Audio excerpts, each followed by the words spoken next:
राधा स्वामी जी। बाणी बाणी अज्ञात अनामी सतनाम सतपुरुष की। आज की सत्संग वीडियो का विषय एक प्रश्न के आधार पर है। मित्र ने प्रश्न पूछा है, जो कि स्त्री हैं, तो उन मित्र ने प्रश्न पूछा है कि सद्गुरु के प्रति श्रद्धा और विश्वास पूरी तरह कब जन्मता है? श्रद्धा क्या होती है? क्या श्रद्धा और विश्वास से परम तत्व को पाया जा सकता है? इसके बारे में बताने की कृपा करें मनदीप भाई। तो चलिए अपने अपने गुरु महाराज को याद करिए और आज की सत्संग वीडियो को आनंदित होकर सुनने की कृपा करें। गुरु प्यारी सत्कारयोग साथ संगत जी, आप सभी के भीतर बैठे परमात्मा को मेरा प्रणाम। मुझे जब जब आंख खुलती है मेरी, जब उस परम तत्व से, उस परम सागर के बाहर निकलता हूं, तो बहुत दफा सोचता क्या हूं कि भाई किसको क्या कहूं। ऐसा क्यों?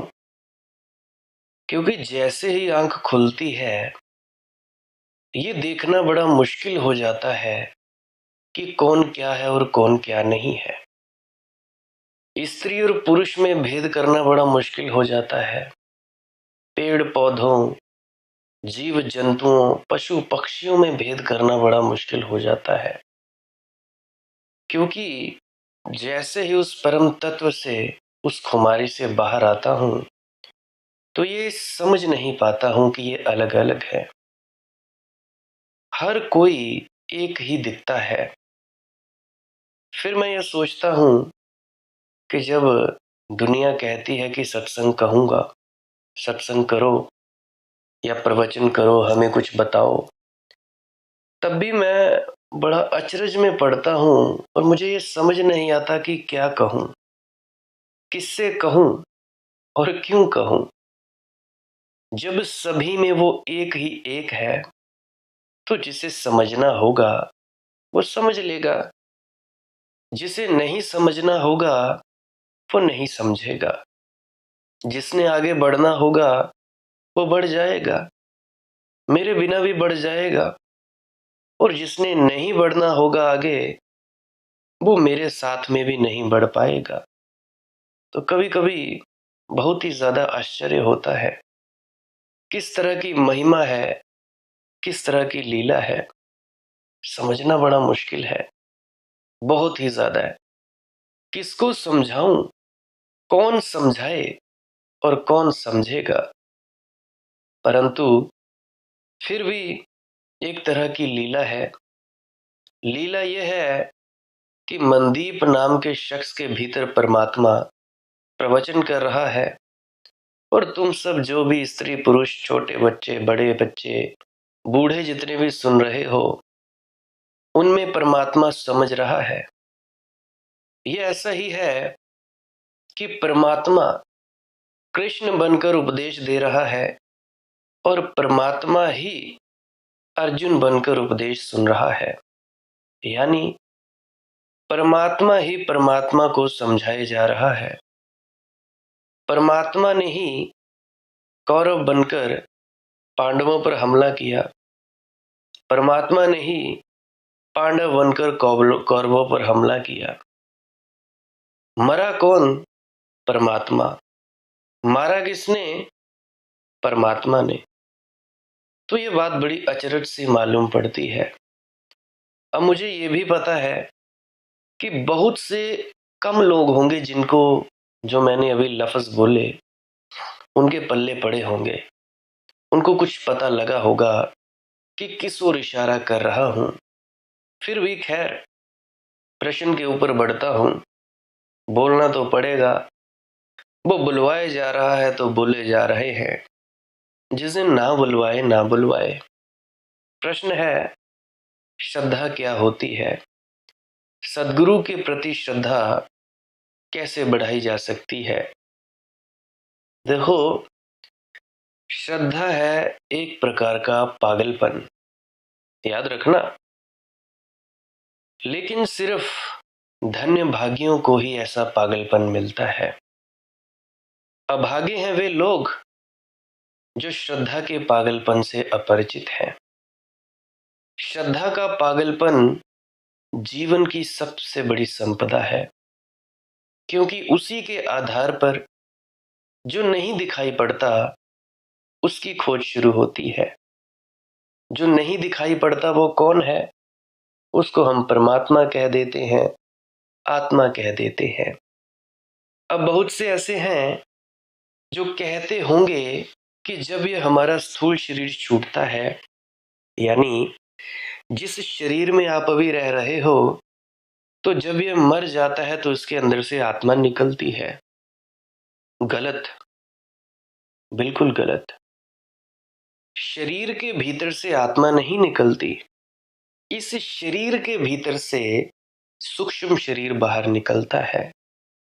जो जो इच्छाएं होती है, ख्वाहिशें होती हैं, ये सूक्ष्म शरीर के भीतर पड़ी रहती हैं संस्कारों की तरह, कर्मों की तरह। पुराना शरीर जो गल गया, टूट फूट गया, बीमार था, बूढ़ा हो गया, पुराना हो गया, पुराना शरीर का ढांचा, ये मशीन पुरानी हो गई, तो अगला शरीर धारण करते हैं लोग, कोई भी हो। सूक्ष्म शरीर एक स्थूल शरीर से निकलकर अगले शरीर में चलता है और पैदा हो जाता है। माँ के पेट में 9 महीने, फिर बाहर आता है, फिर वही इच्छाएं, तृष्णाएं, ख्वाहिशें, और जब फिर मरने लगता है, फिर वही इच्छाएं रह जाती हैं। हमने ये नहीं भोगा, हमने वो नहीं भोगा, और फिर से अगला जन्म होता है। तो अगर तुम लोग मुक्त होना चाहते हो, क्या करना होगा?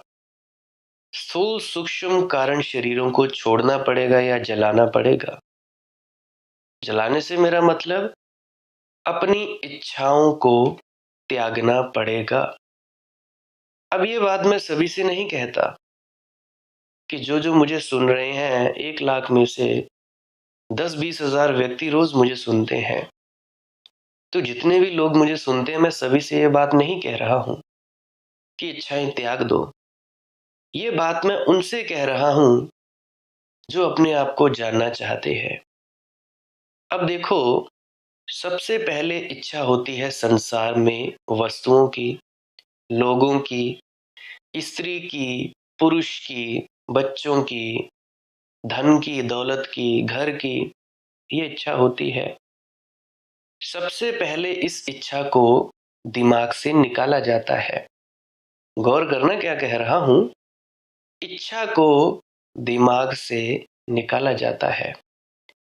इसका मतलब ये नहीं कि कमाना धमाना छोड़ देते हो, खाना खाते हो, ऑफिस जाते हो, कहीं पे जो होता है, दुकान पे जाते हो, किसी ने कुछ कर रखा है, किसी ने कुछ कर रखा है, कोई कंपनी में काम करता है, कोई खेती बाड़ी करता है, काम धंधा चलता रहता है, परंतु इच्छा अपनी कोई नहीं होती कि ये हो जाए और वो हो जाए। जो हो रहा है उसी में जीते हैं। और उनकी इच्छा क्या होती है कि हमने खुद को जानना है। सबसे पहले बाकी इच्छाओं को छोड़कर एक इच्छा रहती है, वो इच्छा है खुद को जानना या परमात्मा की प्राप्ति। और जब ऐसी स्टेज आ जाती है, ऐसी अवस्था आ जाती है, फिर क्या होता है? फिर आखिरी सीढ़ी, आखिरी कदम, आखिरी छलांग लगानी पड़ती है। वो छलांग क्या है? परमात्मा को पाने की इच्छा का भी त्याग। वो भी नहीं चाहिए, खुद को भी नहीं जानना है। तब फिर जो होता है उसको कहा जाता है कि ये व्यक्ति संत हो गया, ये व्यक्ति आत्मज्ञान को उपलब्ध हो गया। याद करो महात्मा बुद्ध के संबंध में, जिस दिन उनको ज्ञान हुआ उस दिन उनके अंदर कोई इच्छा नहीं थी, यहां तक कि परमात्मा को पाने तक की भी इच्छा नहीं थी। शाश्वत को जानने की भी इच्छा तक नहीं थी। तो मैंने क्या कहा, सबसे पहले धीरे धीरे, कदम दर कदम, स्टेप बाय स्टेप, सीढ़ी दर सीढ़ी बाकी इच्छाओं को छोड़ते हो, फिर परमात्मा की इच्छा पकड़ती है। और जब परमात्मा की इच्छा पकड़ती है, बाकी इच्छाएं मर जाती हैं, फिर क्या होता है, परमात्मा की इच्छा को भी छोड़ दो। फिर वो दिखाई पड़ता है, उसकी खोज शुरू होती है जो दिखाई नहीं पड़ता। उसके लिए श्रद्धा बड़ी जरूरी होती है। जिसके जीवन में श्रद्धा का सूत्र नहीं है, वह इंद्रियों पर अटका रह जाता है। उसका यथार्थ यानी सत्य आंख से जितना दिखाई पड़े, हाथ से जितना छूने में आ जाए, कान से जितना सुनाई पड़े, इसी पर अटक जाता है। और तुम लोगों को पता ही होगा, इंद्रियों की सीमा है। इंद्रियां बड़ी छोटी हैं और अस्तित्व अस्तित्व बड़ा विराट है। इंद्रियां ऐसी हैं जैसे समझो कि चाय का चम्मच चम्मच होता है ना, जिससे चीनी घोली जाती है, इस तरह से इंद्रियां हैं। और अस्तित्व ऐसे है जैसे महासागर। अब चम्मच से जो सागर को नापने चलता है, कब माप पाएगा, कैसे नाप पाएगा? चम्मच में सागर का कोई दर्शन नहीं हो सकता। यद्यपि चम्मच में जो भर जाता है वह भी सागर है, पर बड़ा गुण भेद हो गया। कहाँ सागर के तूफान, कहाँ सागर की मस्ती मौज, कहाँ सागर की उत्तुंग लहरें, कहाँ सागर की गहराइयां जिनमें हिमालय जैसे पहाड़ खो जाए तो पता भी न चले कि कहाँ गया। उस चम्मच में ना तो गहराई होगी सागर की, न सागर की तरंगों की मौज मस्ती होगी, न नृत्य होगा, न तूफान आंधी होंगे। हालांकि चम्मच में जो भर गया है वह सागर का ही एक छोटा सा हिस्सा है, लेकिन गुणात्मक परिवर्तन भी हो गया। परिणाम तो कम हुआ ही हुआ, गुण का भी अंतर हो गया। अब जैसे कि सागर में तुम सब डूब सकते हो, अब चाय में घुमाने वाले चम्मच में कैसे डूबोगे? ऐसी ही इंद्रियों की स्थिति है। इनसे जो हमें दिखाई पड़ता है वह विराट का ही हिस्सा है, पर अति क्षुद्र है।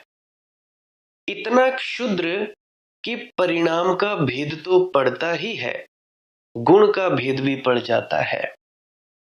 अदृश्य ना मिलेगा तो सागर ना मिलेगा। मगर अदृश्य को खोजने के लिए पहला सूत्र है, वह है श्रद्धा। श्रद्धा का मतलब होता है जो नहीं देखा उस पर भी भरोसा, जो नहीं सुना उस पर भी भरोसा।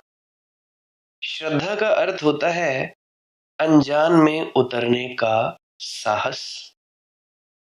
इसलिए मैं कहता हूं, श्रद्धा एक पागलपन है।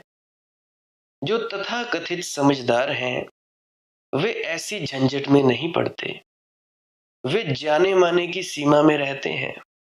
जहां तक जाना माना है वहीं तक जाते हैं, उसके आगे नहीं जाते। उसके आगे विराट का जंगल है, भटक जाने का डर है। भटक जाने की जोखिम उठाने का नाम ही श्रद्धा है। जोखिम तो है, कोई गारंटी नहीं हो सकती। अब कौन देगा गारंटी? कोई इंश्योरेंस भी नहीं हो सकता। अज्ञात की तरफ जो चला है उसने एक जोखिम तो ली है। हो सकता है खो जाए, हो सकता है भटक जाए, हो सकता है लौटने की संभावना ना रहे। क्योंकि विराट से संबंध जोड़ना खतरनाक तो है ही।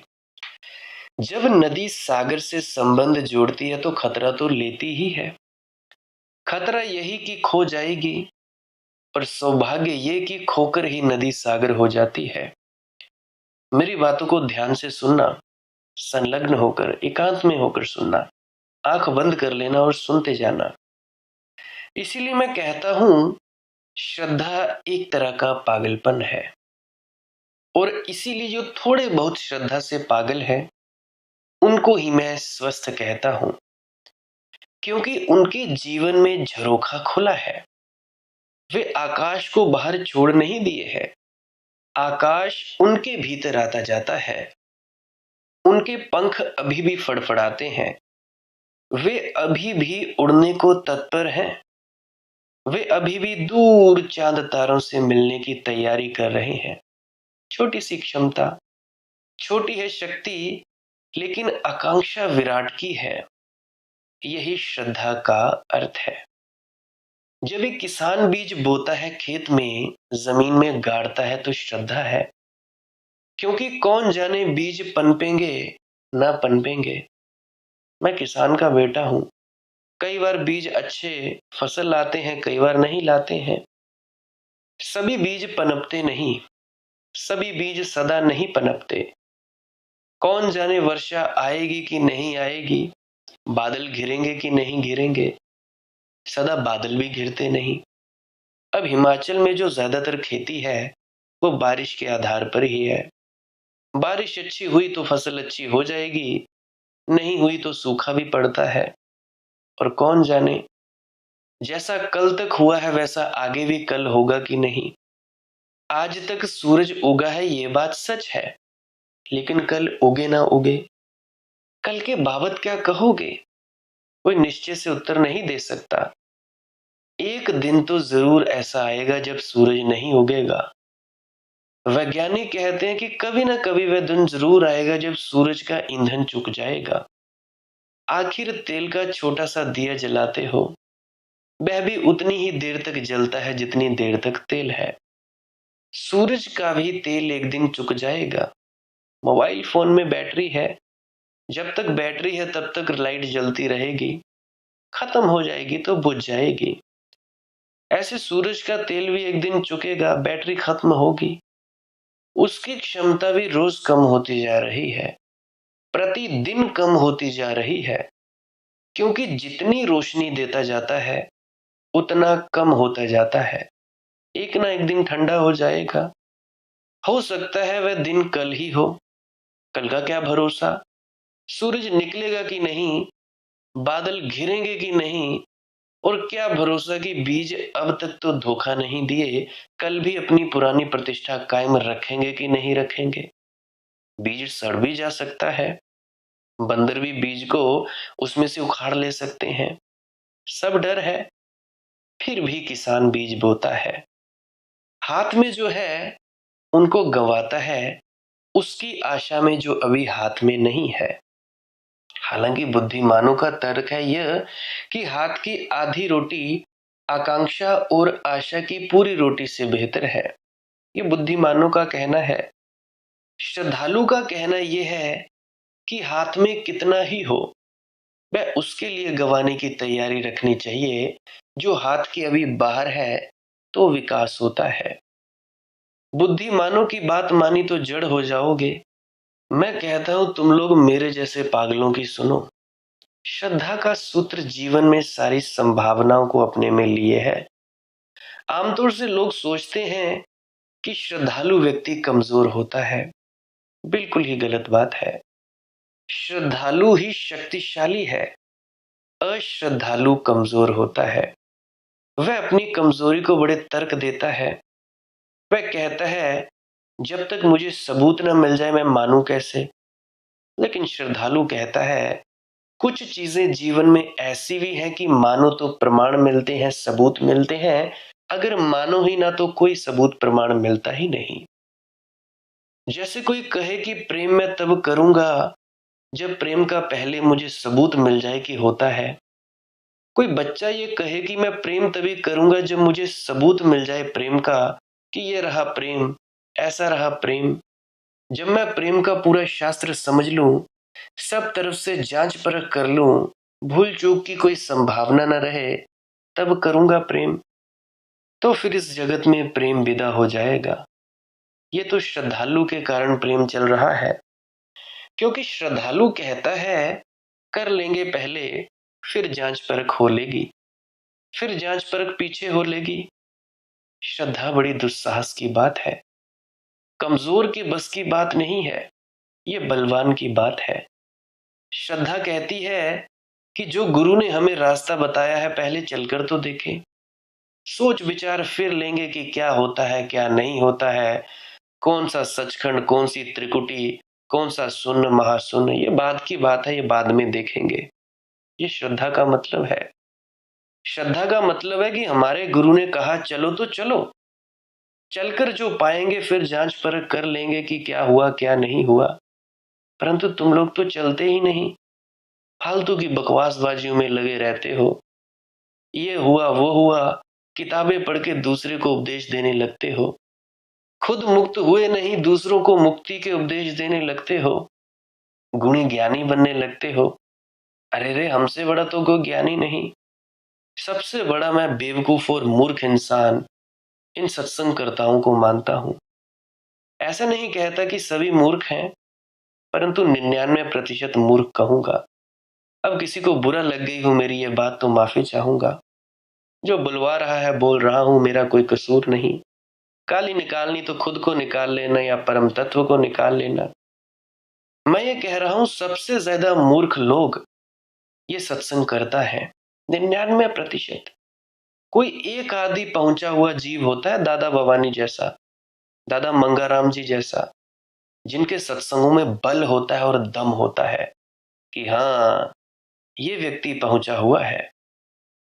अब इन सत्संगकर्ताओं ने किताबें पढ़ पढ़ कर याद कर ली, बोलने लगे, बाणियां याद कर ली। गुरु नानक देव जी ऐसा कहते थे, संत कबीर ऐसा कहते थे, ये कहते थे वो कहते थे, और दूसरे उनकी इज्जत करते हैं कि अरे तुम तो बड़े गुणी ज्ञानी हो, तुमको तो गुरु नानक देव जी की वाणी याद है, तुमको तो पूरी जपजी याद है, तुम तो पूरा व्याख्यान कर देते हो, तुमको तो स्वामी जी महाराज के पूरे व्याख्यान याद है, तुमने तो सत्संग बड़ा बढ़िया किया। परंतु उनकी बात में कोई नशा नहीं होता। मेरी पत्नी मुझे बताती है कि मैं इधर गई सत्संग सेंटर हमारे नजदीक में, पिछले हफ्ते की बात होगी। कहने लगी कि आज मुझे आनंद नहीं आया, मेरा दिल करे कि मैं भाग जाऊं सत्संग सेंटर से। तो मैंने कहा तू भाग आती, तू बैठी क्यों रही उधर। कहने लगी कि अब बैठी तो बैठी रही, क्या पता कुछ फायदा हो जाए। तो उसका क्या कारण था, जो करने वाला था सत्संग वो फालतू शब्दों को दोहरा रहा था, उसके अंदर से वो वाणी निकल ही नहीं रही थी, वो नशा, वो खुमारी थी ही नहीं। इसीलिए जब जब तुम्हारा दिल करता है कि सत्संग सेंटर से भाग जाएं, तब तब गौर करना, जो सत्संग करता होगा वो शब्दों का धनी होगा, वो उम्र में बड़ा होगा, नामदानी सज्जन 40 साल पुराना होगा, परंतु करतूत कौड़ी जितनी भी नहीं होगी। बस शब्द ही शब्द, दिमाग को इन थोथे शब्दों से ही भरा होगा। थोथे शब्द, कोरे शब्द, कोई अनुभव नहीं। ऐसे ही जैसे मैं उदाहरण दिया करता हूं पानी की, पानी का विज्ञान पूरा पता, कैसा होता है, क्या होता है, किधर से निकलता है, किधर जाता है, बारिश आती है, समुद्र का पानी कैसा है, कुएं का पानी कैसा है, जो बोरवेल का पानी कैसा है, सब बता देगा। परंतु उसे स्वाद नहीं पता होगा, पिया कभी नहीं होगा, घूंट नहीं लिया होगा पानी का। इस तरह से मैं इनको मूढ़मति मानता हूं। मैं कहता हूं उतना ही सत्संग करता करे, उतना ही बोले जितना वो जानते हैं, और जो वो नहीं जानते वो कभी ना बोले। सेवा छूटती छूट जाए, परंतु तुम लोग अपनी तरफ तो ईमानदार रहो, सच्चे रहो कि हाँ वाकई में हम नहीं जानते। बिना जाने जिसको कभी बोला नहीं जाता उसको बोलने की चेष्टा करते हो, खुद तो खाई में गिरे हो और दूसरों को भी खाई में गिराते हो। ये इससे बड़ा पाप क्या हो सकता है। कहते फिरते हो कि हमारी सेवा लगी है, हम किताब पढ़ते हैं, कुछ दिनों बाद सत्संग करता हो जाएंगे, हम अपना टेस्ट दे देंगे।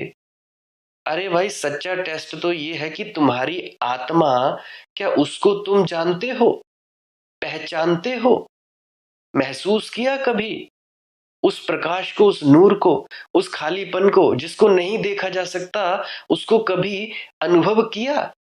अगर नहीं किया तो क्या फायदा गुरु नानक देव जी की वाणियों का व्याख्यान करने का, स्वामी जी महाराज की वाणियों का व्याख्यान करने का? क्योंकि स्वामी जी महाराज को व्याख्यान करने के लिए या गुरु नानक देव जी को व्याख्यान करने के लिए भाई उसका तल चाहिए जिस तल पे वे बोले, एक ओंकार सतनाम करता पुरख निरपौ निर्वैर अकाल मूरत अजूनी सैपम गुर प्रसाद। जिस तल से ये वाणी निकली उस तल पर क्या तुम लोग पहुंच चुके हो? अगर नहीं पहुंचे तो काहे को इतना तुम कष्ट लेते हो भैया? और एक घमंड हो जाता है कि हम सत्संगकर्ता बन गए हैं। ये कौन सी बात हुई भैया?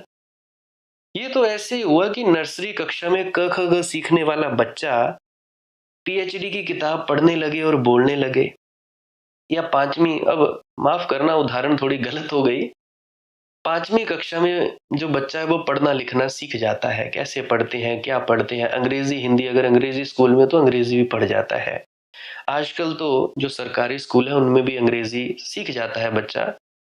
तो अगर वो पांचवी का बच्चा पीएचडी की किताब पढ़ने लगे, पढ़ता रहे और दूसरों को बताए, खुद कुछ समझा नहीं, तो उसको तुम कितना बुद्धिमान कहोगे?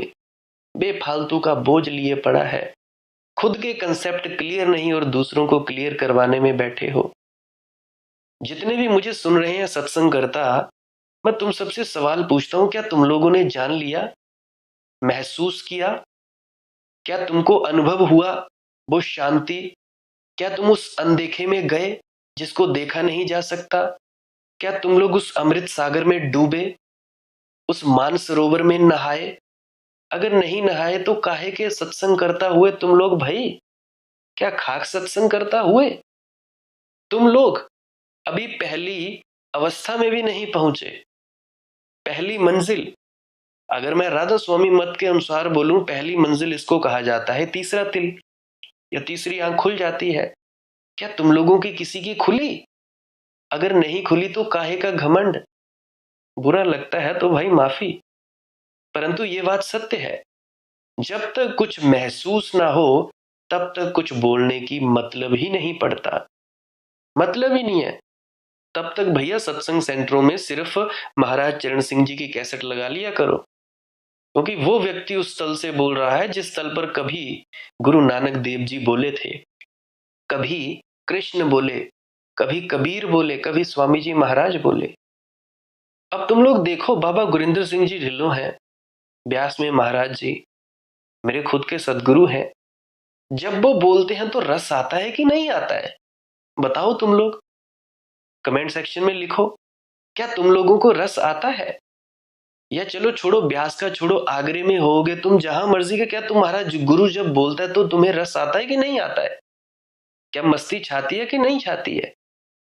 अगर तो मस्ती छाती है, रस आता है, फिर तो बढ़िया, नहीं तो वो भी काहे का गुरु? वो भी तो फिर वो ही हुआ कथावाचक। कथावाचक और फिर उस गुरु में क्या फर्क हुआ? सदगुरु मुक्त करता है अपनी वाणी से। ये सदगुरु की दया, मेहर और बख्शिश है कि भ्रांतियां तोड़ देता है।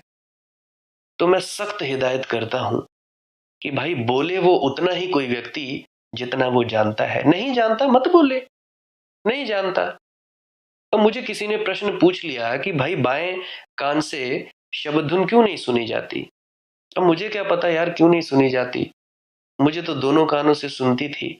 मुझे नहीं पता तो नहीं पता, कम से कम ईमानदार तो रहो। अब मैं नहीं जानता कि बाएं कान से शब्द धुन क्यों नहीं सुननी है।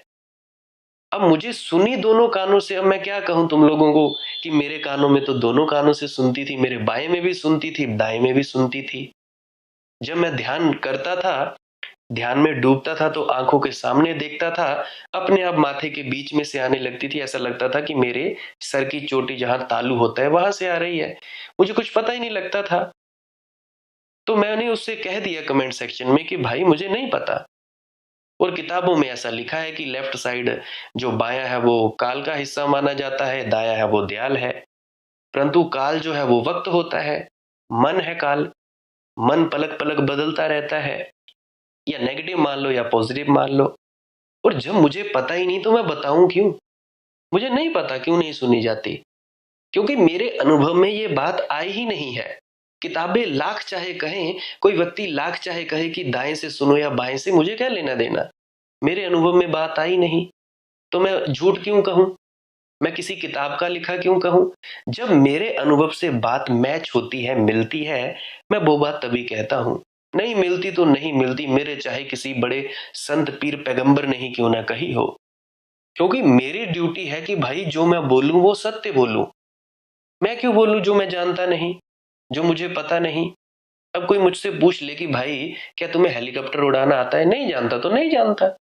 मैंने क्या लेना देना है तुम लोगों से फालतू की मान बढ़ाई कर कर कि हाँ मैं बोल दूं झूठी, हाँ मैं जानता हूं। तुम लोग कहोगे अरे यार ये तो बड़ी करनी वाला बंदा है, ये करता है वो करता है। क्या खाक करनी वाला है? कोई करनी वाला नहीं। तो सख्त हिदायत उतना ही बोलो जितना जानते हो। अगर तुम अपने अज्ञान को स्वीकार करोगे ना, तुम सब जो मुझे सुन रहे हो, अज्ञान को स्वीकार करते ही ज्ञान की यात्रा शुरू हो जाती है। ये बात मेरी याद रखना। मुझे याद आती है कहानी जैन साधु की। शायद मेरा जो दूसरा चैनल है उस पे भी मैंने ये वीडियो डाली है, एमरो एम्पायर मोटिवेशन वाला चैनल। 3-4 मिनट की मैंने वीडियो डाली है उस चैनल पे भी। तो उस पे मैंने कहानी सुनाई थी कि एक जैन साधु होता है, जैन फकीर। उसके पास एक लड़का आया, कहने लगा कि जी मैं जैन फकीरी को समझना चाहता हूं कि ये क्या है।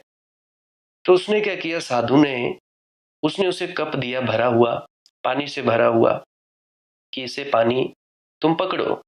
कप थोड़ा पानी गर्म था, सर्दी का मौसम था, बैठे थे वो। तो क्या किया जैन फकीर ने, वो उसे और भरने लगा, पानी नीचे गिरने लगा कप में से।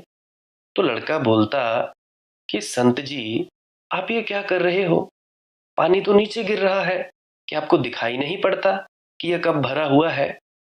तो वो साधु कहने लगा मैं भी तुमसे यही कह रहा हूं कि तुम जब तक भरे हुए हो तुम जैन फकीरी को समझोगे क्या, कि फकीरी है क्या चीज है, संतों का जो मत है वो है क्या है। तुम पहले से भरे हुए, मैं तुमको क्या भरूं। अब बहुत से आते हैं मेरे पास गुणी ज्ञानी, कोई किताबों का ज्ञान लेकर आता है, कोई शास्त्र लेके आ जाता है, कोई कबीर जी का शास्त्र लेके आ जाता है, कोई बाणियां पूछता है। अरे यार मैं तुम लोगों को क्या समझाऊं, तुम पहले ही गुणी ज्ञानी हो, तुम पहले ही पढ़े लिखे हो, मैं क्या पढ़ाऊं। इसी बात से बात याद आती है मुझे सावन सिंह जी की। वो भी कहा करते थे कि जो पहले ही पढ़ा लिखा है उसको कौन पढ़ाए। अरे कौन पढ़ाए जो कहता फिरता हो अरे मैं तो सब कुछ जानता हूं, मैं ये जानता हूं। 4 किताबें पढ़ ली, दिमाग में रट ली, भगवत गीता दिमाग में डाल दी, श्री गुरु ग्रंथ साहिब जी दिमाग में डाल ली, अमल किया नहीं, महसूस किया नहीं, अनुभव हुआ नहीं, और फिर तुम गुणी ज्ञानी बन के दूसरे से वाद विवाद करने चले जाते हो। कहते क्या हो, हाँ क्या ये बात सत्य है, गुरु नानक देव जी की ये बात कैसी है। अरे भाई अगर तुम लोग जानते हो तो मेरे पास क्या लेने आते हो, आम लेने आते हो। मेरे पास जो आए वो अनपढ़ होके आए कि हम कुछ नहीं जानते, तब मैं मदद कर सकता हूं। एक और मित्र है, उनके पता नहीं गुरु कौन से हैं क्या है, मुझे उन्होंने बताया नहीं। दीक्षा किसी और गुरु से पूछते मेरे से हैं। या तो भाई मुझे स्वीकार करो, जब मैं उनको उत्तर देता हूं कि हाँ ये कर लो, फिर वो आगे से मेरे गुरु तो ऐसा कहते हैं, मेरे गुरु तो वैसा कहते हैं। फिर एक दिन पूछने लगे कि भाई क्या खाऊं क्या ना खाऊं। फिर मैंने पूछा कि भाई तुम्हारे गुरुदेव क्या कहते हैं, क्या खाना है और क्या नहीं खाना है। फिर वो कहते हैं कि भाई मुझे तो पता नहीं, उन्होंने बताया नहीं, मुझे उनसे जाने से दिक्कत परेशानी होती है, उन्होंने अपना निजी मसला बताया। तो भाई मैं क्या बताऊं, या तो तुम मुझे सुनो या अपने गुरु के सुनो, या तो तुम मुझे भी स्वीकार करो अपने गुरु को भी स्वीकार करो। या तो तुम्हारी बात मेल खाती है अपने गुरु से तो ठीक है, अमल कर लेना, नहीं खाती तो छोड़ देना, इसमें भी क्या दिक्कत है। मैं कोई खींच खींच के थोड़ा ना लाता हूं कि हाँ भाई मेरे ही को ही सुनो। इतने लोग हैं यूट्यूब पे बोल रहे हैं, भंडार बड़ा है ज्ञान का। क्या मैं कोई ज्यादा ही थोड़े ना हूं, कोई खास है, हाँ जी मेरे पास ही सब कुछ मिलेगा जानने को, जानकारियां मिल जाएंगी। नहीं भाई, अगर तुम लोग मुझे सुनते हो तो खुले दिल से सुना करो, अपनी पुरानी धारणाओं से ना जोड़ा करो। जब तुम अमल कर जाओ फिर तुम जोड़ते रहना। मैंने बता दिया कि भाई तुम लोग ना हिमाचल में उस जगह चले जाना, वहां पे तुम्हें झरना मिलेगा, तुम चले जाओ, देख लो झरना, नहा लो, पानी पी लो, फिर मेरे साथ आगे बातचीत कर लेना। बात मेरी मानते नहीं, जो मैं बोलता हूं वो करते नहीं। फिर ले आते हो कि जी हमारे गुरु ऐसा कहते हैं, वैसा कहते हैं। अरे जो अपने गुरु का नहीं बना वो मेरा क्या बनेगा। एक स्त्री आई, कहती जी मैंने 4 गुरु बदल लिए, अब आपको बनाना है। अरे जो 4 गुरुओं की नहीं हुई वो मेरी क्या होगी। मुझे कोई शौक नहीं है कि मैं किसी का गुरु बनूं। मुझे कोई शौक नहीं है ना गुरु कहलवाने का। मुझे बेटा कहो, भाई कहो, या बड़ा भाई कहो, छोटा कहो, बेटा कहो, ये बढ़िया है। बाकी मुझे कोई मतलब नहीं है। तो भाई या तो अपने गुरु की मानो या मेरी मानो। जो कहता हूं या तो उसको अमल में ले आओ, तब बात होगी। तो मैं बात कह रहा था कि अगर तुम लोग पहले ही भरे हुए हो तो भरे हुए को कैसे समझाया जाए। कोई नहीं समझा सकता, कोई नहीं। तो मैं श्रद्धा की बात कह रहा था। बात याद आती है, मैं पावगिल हूं, सितारों की बात करता हूं, खिजा ज़दा हूं, बहारों की बात करता हूं। श्रद्धा ऐसा पागलपन है कि जब चारों तरफ मरुस्थल हो और कहीं हरियाली का नाम न दिखाई पड़ता हो, तब भी श्रद्धा भरोसा रखती है कि हरियाली है, फूल खिलते हैं। जब जल का कहीं कण भी न दिखाई पड़ता हो, तब भी श्रद्धा मानती है कि जल के झरने हैं, प्यास तृप्त होती है। जब चारों तरफ पतझड़ हो, तब भी श्रद्धा में बसंत ही होता है। श्रद्धा में वसंत का मौसम सदा ही होता है। श्रद्धा एक ही मौसम जानती है, वह वसंत। बाहर होता रहे पतझड़, पतझड़ के सारे सबूत मिलते रहें, लेकिन श्रद्धा वसंत को मानती है। अब बहुत से साधु संतों सन्यासियों ने गैरिक वस्त्रों को चुना। गैरिक का दूसरा नाम है वसंती रंग। ये बसंत का रंग है। ये वसंत के सौंदर्य की इसमें झलक है। बसंत की जवानी, वसंत की आशा की, वसंत की श्रद्धा की। ये फूलों का रंग है, ये सूरज का रंग है लाली, ये सुबह का रंग है। इसको बसंत बाना कहा है, बसंती बाना। ये शहीदों का रंग है, जो इतनी दूर तक राजी हो जाते हैं कि अनजान अपरिचित परमात्मा के लिए अपना जाना माना प्राण भी चढ़ा देते हैं। मैं पावगिल हूं, सितारों की बात करता हूं, खिजा ज़दा हूं, बहारों की बात करता हूं। दबी हुई है जहां सोज आग सीने में, मैं राख हूं, पै शरारों की बात करता हूं। श्रद्धा राख में भी अंगारों की बात करती है, अंगारों को खोजती है। जहां मृत्यु ही मृत्यु है, जहां शमशान घाट ही शमशान घाट फैले हुए हैं, वहां श्रद्धा अमृत का राज खोजती है। क्या है यहां मृत्यु के सिवा। कुछ मर गए हैं, कुछ मरने वाले हैं, कुछ जो अभी पैदा नहीं हुए हैं वे भी मरेंगे। यहां मृत्यु के सिवाय और कुछ भी निश्चित नहीं है। ये मृत्यु लोक है। अगर श्रद्धा के अतिरिक्त सोचो तो मृत्यु भर एकमात्र सत्य है, यथार्थ है। बाकी तो सब श्रद्धा है। जन्म के बाद एक ही बात निश्चित होती है, जो होगी वह मौत है। बाकी सब अनिश्चित है। बाकी होगा नहीं होगा कुछ कहा नहीं जा सकता। जीवन में एक ही बात पूर्ण रूप से निश्चित है, वह मृत्यु है। अगर कोई ठीक ठीक तर्कवादी हो तो मृत्यु के अतिरिक्त और किसी में उसको विश्वास नहीं करना चाहिए, क्योंकि और सब बाकी चीजें अनिश्चित हैं। इसीलिए पश्चिम में जहां तक तर्क का खूब विचार हुआ है, फैलाव हुआ है, लॉजिक का विस्तार हुआ है, वहां लोगों का जीवन में कोई भरोसा नहीं रहा है। लोग कहते हैं जीवन अर्थहीन है। वहां मृत्यु एकमात्र तथ्य मालूम होने लगी है। बड़ी संख्या में लोग आत्मघात करते हैं क्योंकि जीवन अर्थहीन है। मृत्यु में ही शरण लेते मालूम पड़ते हैं। दबी हुई है जहां सोज आग सीने में, मैं राख हूं, पै शरारों की बात करता हूं। भंवर में है मेरा सफीना है बादवा मौजें, तलातमों में किनारों की बात करता हूँ।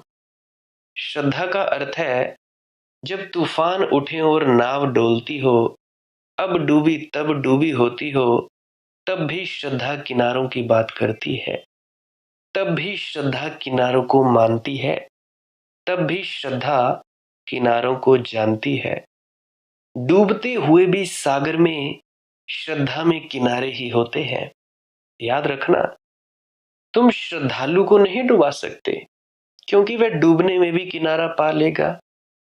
भंवर है मेरा सफीना, नाव उलझ गई है भंवर में, नाव बन गई भंवर खुद, है बादवा मौजे और सागर की लहरें की बड़ी दुश्मन, मिटाने को तत्पर। तलातमों में किनारे की बात करता हूँ और तूफान उठा है जोर से, बाढ़ आई है भयंकर, कहीं कोई किनारा दिखाई नहीं पड़ता, कहीं कोई आशा की किरण नहीं है। अंधेरा भयंकर और पूर्ण है, अमावस है, लेकिन फिर भी श्रद्धा किनारों की बात करती है। अंधेरी से अंधेरी रात में भी श्रद्धा चमकते तारे खोज लेती है। अमावस की रात भी श्रद्धा में पूर्णिमा ही रहती है। सबू ओ जाम गुलो नस्तरन महो अंजुम, गरीब दिल के सहारों की बात करता हूँ। हुई थी जिनसे मोहब्बत की इब्दाए हंसी, मैं उन लतीफ इशारों की बात करता हूँ। श्रद्धा उसको खोजती है जिसका इशारा परमात्मा की तरफ है। जीवन में वही खोजती है जिसका इशारा परमात्मा की तरफ हो। तर्क वही खोजता है जिसका इशारा परमात्मा के विपरीत हो। तर्क है परमात्मा के विपरीत यात्रा, श्रद्धा है परमात्मा की तरफ यात्रा। तर्क है परमात्मा से विमुख होना, श्रद्धा है परमात्मा के सन्मुख होना। तर्क का अर्थ होता है जो प्रमाणित होगा, हमारी बुद्धि से प्रमाणित होगा, वही हम स्वीकार करेंगे। परमात्मा हमारी बुद्धि से बड़ा है, हमारी बुद्धि से गहरा है, हमारी बुद्धि से पहले है। इसलिए परमात्मा को बुद्धि प्रमाणित नहीं कर सकती। तो फिर बुद्धि कहती है परमात्मा नहीं है। जो प्रमाणित ना हो सके, बुद्धि कहती है वह नहीं है। बुद्धि प्रमाणित क्या कर पाती है? क्षुद्र चीजें प्रमाणित कर पाती है। कंकड़ पत्थर प्रमाणित हो जाते हैं, परमात्मा प्रमाणित नहीं होता। रुपए पैसे प्रमाणित हो जाते हैं, प्रेम प्रमाणित नहीं होता। पद प्रतिष्ठा प्रमाणित हो जाती है, काव्य सौंदर्य संगीत प्रमाणित नहीं होता। श्रद्धा जो प्रमाणित नहीं होता, उसकी तरफ यात्रा है। और ऐसा बहुत कुछ है जीवन में जो प्रमाणित नहीं होता, और ये शुभ है कि प्रमाणित नहीं होता, नहीं तो जीवन बिल्कुल व्यर्थ हो जाता। अगर सब कुछ प्रमाणित होने वाला होता तो बुद्धि से ऊपर फिर कुछ भी नहीं हो सकता था। फिर बुद्धि को कहां शरण देते? कहीं तो कोई शरण चाहिए जहां तुम जाकर कह सको बुद्धम शरणम गच्छामि, कि अब मैं तुम्हारी शरण आता। कहीं तो कुछ चाहिए जिसको तुम पुकार सको। श्रद्धा का अर्थ है मेरे भीतर प्यास है, यही प्रमाण है कि जल होता होगा। और क्या प्रमाण चाहिए? जल का कोई पता नहीं है अभी, कहीं दिखाई नहीं पड़ता, दूर दूर तक कोई खबर नहीं मिलती। लेकिन एक बात पक्की है कि मेरे भीतर प्यास है। मेरे भीतर प्यास है तो जल भी होगा, नहीं तो प्यास ही कैसे हो सकती थी। मेरे भीतर भूख है तो भोजन भी होगा, नहीं तो भूख ही कैसे हो सकती थी। और मेरे भीतर ये परमात्मा को देखने की अभीप्सा है तो परमात्मा भी होगा, अन्यथा ये अभीप्सा कैसे हो सकती थी। श्रद्धा ऐसी प्रतीति है, अपने भीतर खोजती है श्रद्धा, और जिस चीज की आकांक्षा पाती है उसको मानती है कि होगा। अब खोजने की बात है। तुमने देखा, छोटा बच्चा पैदा होता है, इस बच्चे को कुछ भी पता नहीं कि सांस कैसे चलती है, कैसे ली जाए सांस। इसने कभी सांस ली नहीं है, अब तक नहीं ली है। 9 महीने माँ के पेट में माँ की ही सांस से काम चलाया था। पहले 2-4 सेकंड जब बच्चा पैदा होता है तो बड़ी चिंता के पल होते हैं उसके साथ। उसके लिए जो चारों तरफ इकट्ठे हैं, पिता है, माँ है, डॉक्टर हैं, बड़े चिंतित रहते हैं कि 2-4 सेकंड में सब तय हो जाएगा। बच्चा सांस लेगा कि नहीं लेगा, चिल्लाएगा कि नहीं, रोएगा कि नहीं। अगर बच्चा रो देता है तो सारे लोग खुश हो जाते हैं। बच्चा अगर नहीं रोता तो घबरा जाते हैं, क्योंकि रोने के द्वारा ही वह सांस लेना शुरू कर देता है। रोने का और कारण क्या है? रोने के द्वारा वह गले को साफ कर लेता है। उसके फेफड़े एक झटके में खुल जाते हैं। वह जोर की जो आवाज निकलती है, उसमें उसके बंद फेफड़े, जिन्होंने कभी काम नहीं किया, अचानक काम करने लगते हैं। मगर इसने कभी सांस ली नहीं थी। कैसे सीखा? किसने सिखाया? जीने की आकांक्षा थी जरूर भीतर, नहीं तो सांस लेना संभव नहीं होता। और बच्चे को भूख लगती है और वह माँ का स्तन खोजने लगता है। भूख है तो स्तन भी होगा।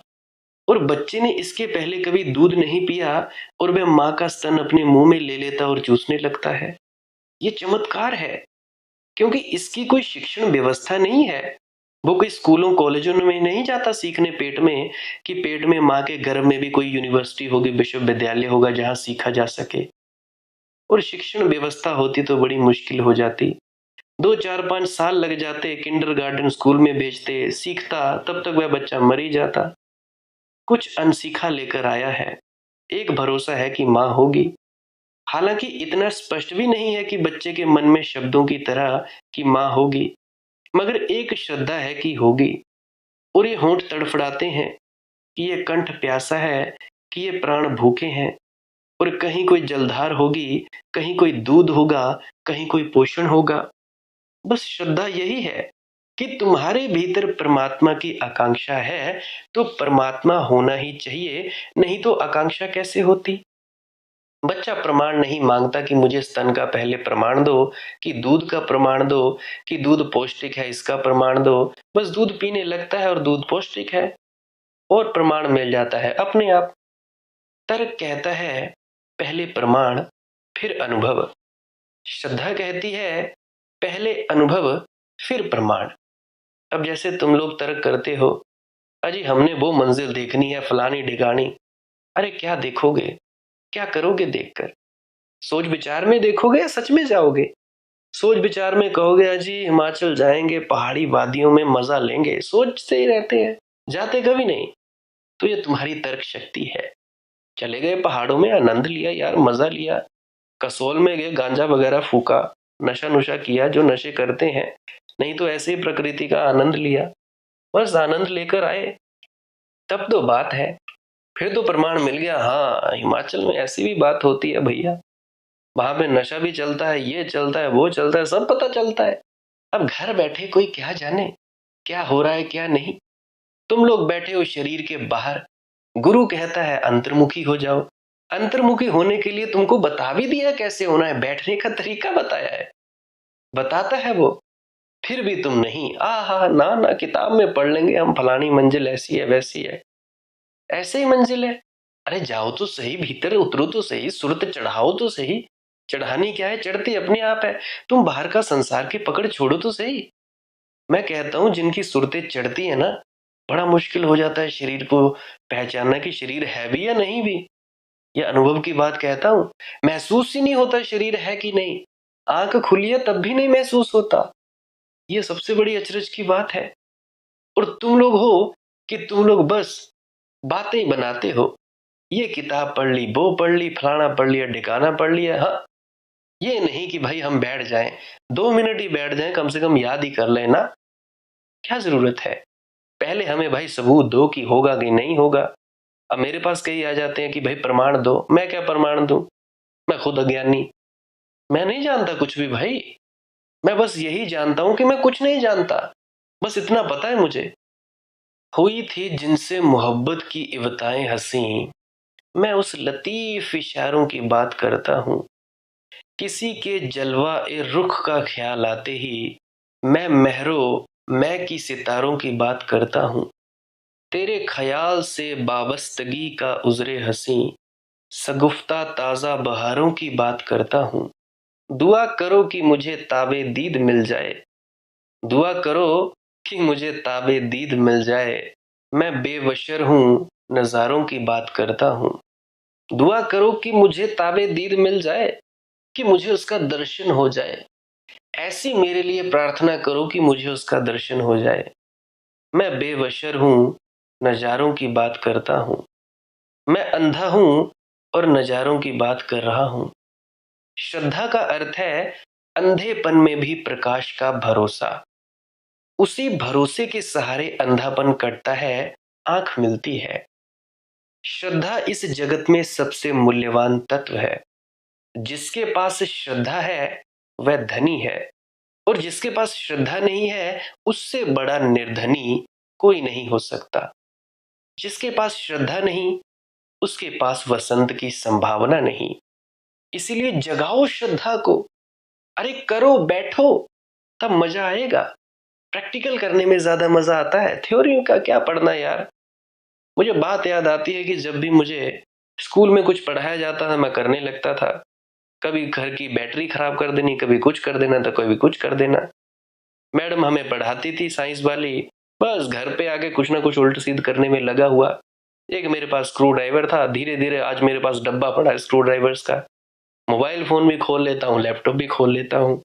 तब का मजा प्रैक्टिकल में उतरा करो।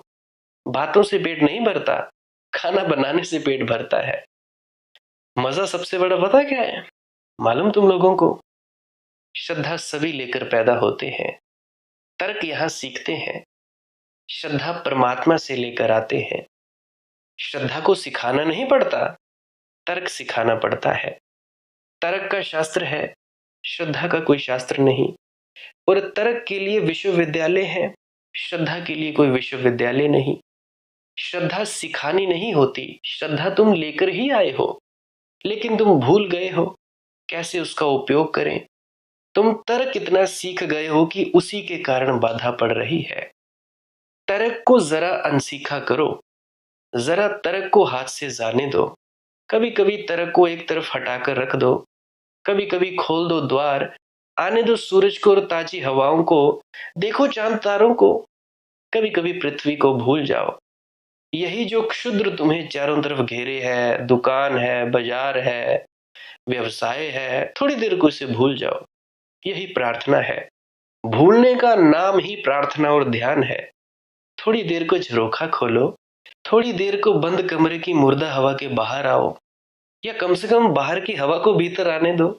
थोड़ी देर तर्क को उठाकर साइड में रख दो, थोड़ी देर के लिए भोले हो जाओ।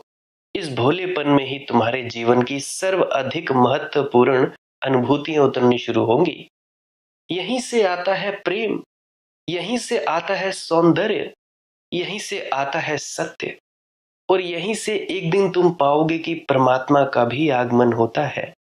तुम्हारे श्रद्धा के द्वार से ही परमात्मा प्रवेश करता है। ये बात मेरी याद रखना। तो श्रद्धा करो। श्रद्धा से मेरा मतलब, अरे भाई बैठो, परखो मत, अनुभव करो, प्रैक्टिकल करो। प्रैक्टिकल कर करके फिर जो होता है वो कुछ मर्जी कह लेना। अब मुझे तुम लोग रोज सुनते हो, आनंद आता है कि नहीं आता है? अब जिनको नहीं आता उनका मुझे कारण पता नहीं। जिनको आता है वो कमेंट सेक्शन में लिखें कि भाई आता है कि नहीं आता है। जिनको आता है तो वो ध्यान में डूबते हैं कि नहीं डूबते हैं? 1 घंटा क्या सुध बुध रहती है? अगर सुध बुध रहती है फिर तो मैं कुछ नहीं कह सकता। अगर नहीं रहती है फिर तो तुम लोग प्रैक्टिकल में उतर गए। जिनको सुध बुध रहती है वो प्रैक्टिकल में नहीं उतरते, वो ध्यान में नहीं उतरते। अब बहुत से हैं जिनको 30-30, 40-40 साल हो गए नामदान लिए, वो सो जाते हैं मेरी वीडियोस को सुनकर। कारण कारण इतना ही है कि मन पीछे हटता है और ध्यान में उतर लिए जाते हो तुम लोग। ध्यान में उतर जाते हो, बात बन गई। और क्या चाहिए? सत्संग समझ आए ना आए इसकी चिंता मत लिया करो, बस आनंद मस्त रहा करो यार।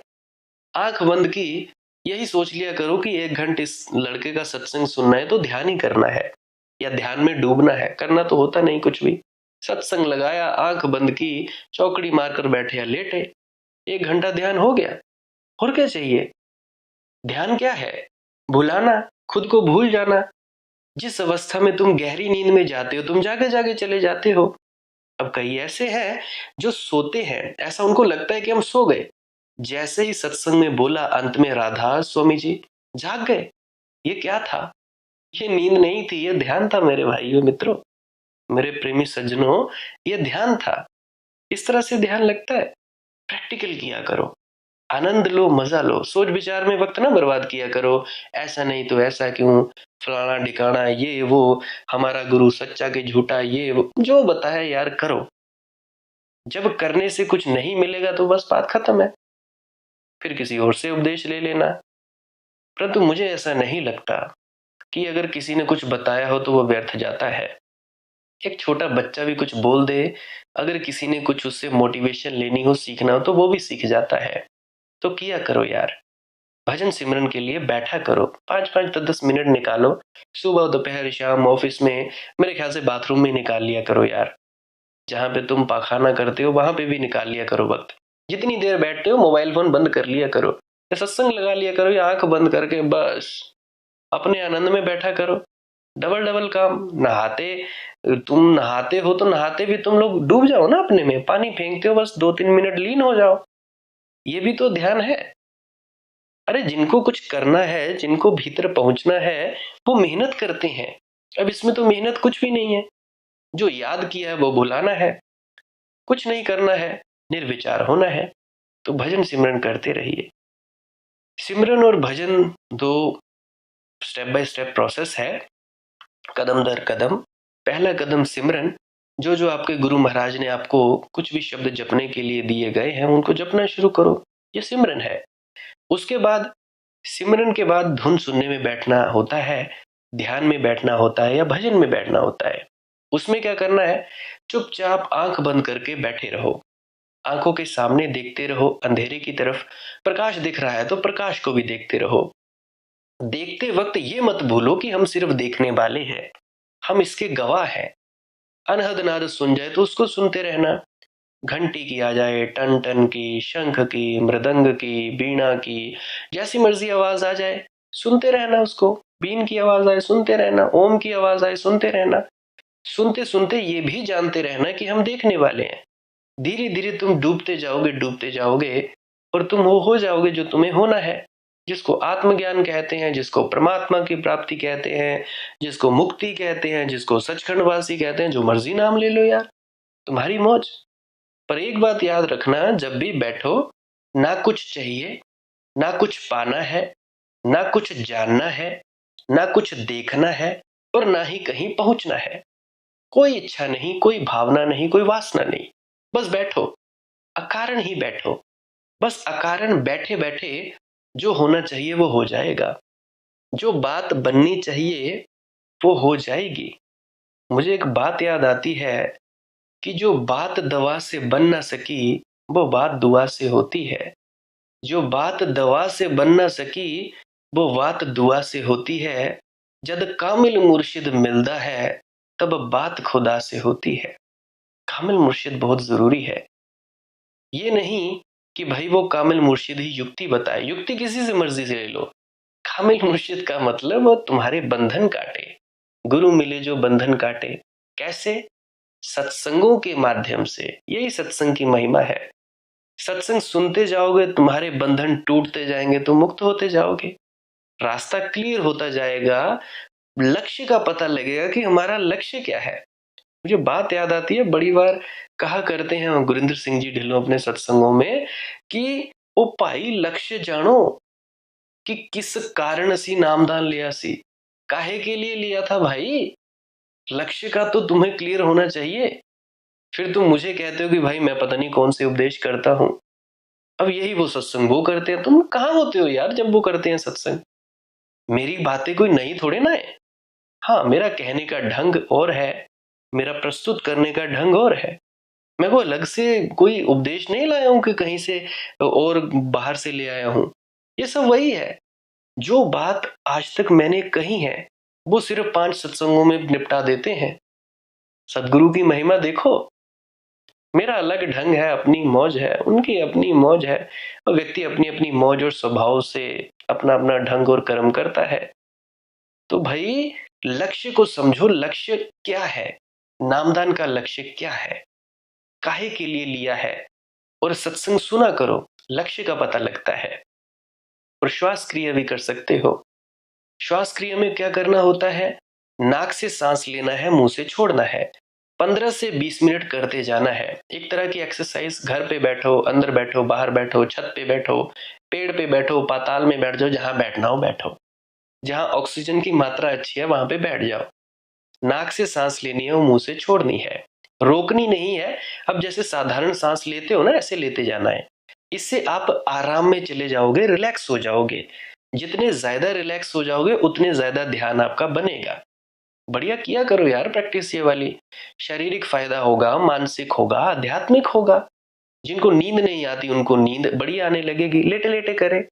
जिनके बच्चे थोड़े पढ़ाई में कमजोर हैं वो बच्चे भी करें, और जो डिप्रेशन में रहते हैं वो भी करें। जिनको आत्महत्या के विचार उठते हैं वो करें। आनंद मिलता है यार। सस्ता नशा और सबसे बड़ा नशा खुमारी।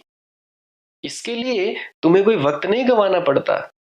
शरीर का स्वस्थ, मानसिक स्वस्थ और आध्यात्मिक स्वस्थ है, और नशा का नशा। जो लोग नशा छोड़ना चाहते हैं, नशे करते हैं, वो ये चीज करें। कोई भांग पीता है, कोई बीड़ी पीता है, कोई सिगरेट, कोई जर्दा, कोई शराब पीता है, कोई कुछ करता है तो कोई कुछ करता है। ये सांस क्रिया करें। मैं कहता हूं अगर वो डेली करेंगे ना 3-3 टाइम, उनके नशे छूट जाएंगे।